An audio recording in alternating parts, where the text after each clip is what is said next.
네, 바람과 해를 담은 정치 국회의원 양이원영입니다.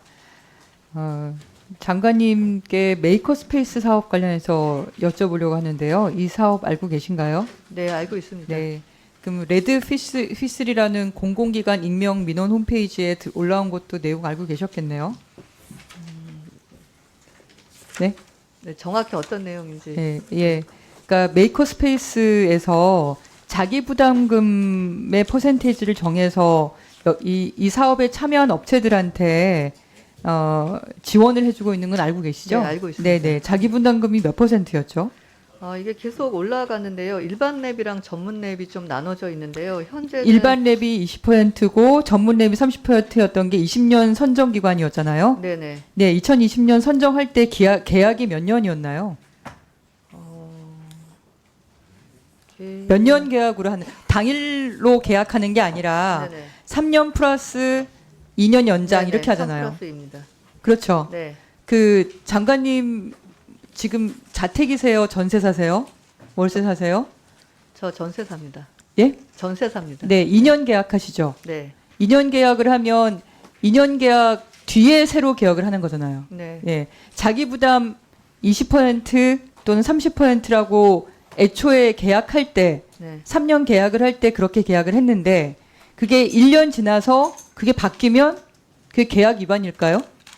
네. 굉장히 좀 혼란스러울 수 있을 것 같습니다. 아니, 네. 본인 기업하셨잖아요. 아니, 전세 그러니까 기업을 계약서에 하셨기 준하면- 때문에 네. 아실 거 아니에요. 네. 네, 뭐 대기업도 심지어 R&D나 이런 쪽은 정부의 지원을 받는데 중소기업이나 아니면 지금 창업을 막 시작하는 그런 기업일 경우에는 정부의 이런 지원들이 얼마나 중요하겠습니까? 네. 근데 정부가 3년 기본 계약하고 2년 연장할 수 있다고 하면서 이 랩에 들어와라 라고 해서 들어와서 계약을 맺었는데 1년이 지나자 그 계약은 도라미타불이 돼버리고 대응 자금을 원래 20% 30% 이렇게 나누던 거를 한꺼번에 30%로 바꿔버리고 또 1년 지나서 또 40%로 또 올려버리고 그럼 그 기업 입장은 어떻겠습니까? 내가 이 사업을 괜히 시작했나 이런 생각 안 들까요? 근데 그걸 중도 해지하면 어떤 일이 발생하는 줄 아시죠? 내가 처음에 대응 자금, 자기 자금 20%를 시작했다고 해서 그렇게 시작을 했는데 그랬는데 그걸 자기 부담을 30% 40% 올리면 내가 감당을 못할 수 있잖아요. 처음에 3년 계약을 이렇게 하고 왔는데 그러면은 그걸 자기 부담을 못하면 그럼 해약을 하려고 봤더니 사업 수행을 포기하면은 전체를 사업비를 환수하래요. 이런 깡패가 어디 있습니까? 예?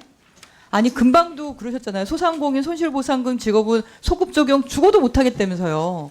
근데 이거는 기업 자부담 비율은 이건 소급 적용해요? 만약에 2021년에 그 자부담 비율을 바꿨으면 그때 들어오는 기업에 한해서 시작을 하는 거죠. 왜 그 전에 계약한 기업도 그렇게 하라고 얘기해요? 그건 말이 안 되지 않습니까? 왜 이것만큼은 소급 적용을 해야 되는 거냐? 이게 공정한 건가요? 네, 그 부분은 좀 살펴보도록 하겠습니다. 뿐만 아니라 네. 이 게시판 제가 보라고 말씀드린 이유가 뭐냐면 창업진흥원에서 이 사업 하잖아요. 네. 네? 2022년 1월 10일 5시 30분에 메일을 발송했어요. 6시 퇴근이잖아요. 5시 30분에 발송을 했어요, 메일을. 그러면서 다음날 3시에 사업 설명을 한다는 거예요.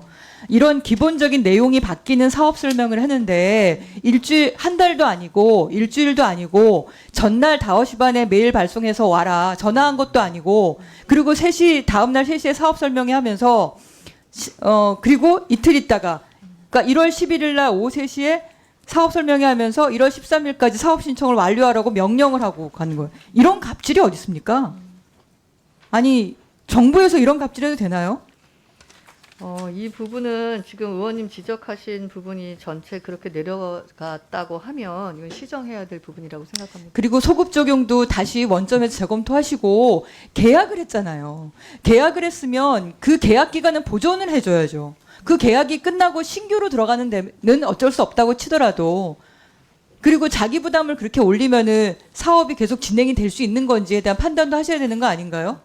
그렇게 네. 자기 부담 올려가지고 처음에는 자기 부담 20%밖에 안 된다 그러니까 모였는데 자기 부담 올려버리면은 그 사업 자체가 흐지부지 돼버리는 거 아니에요.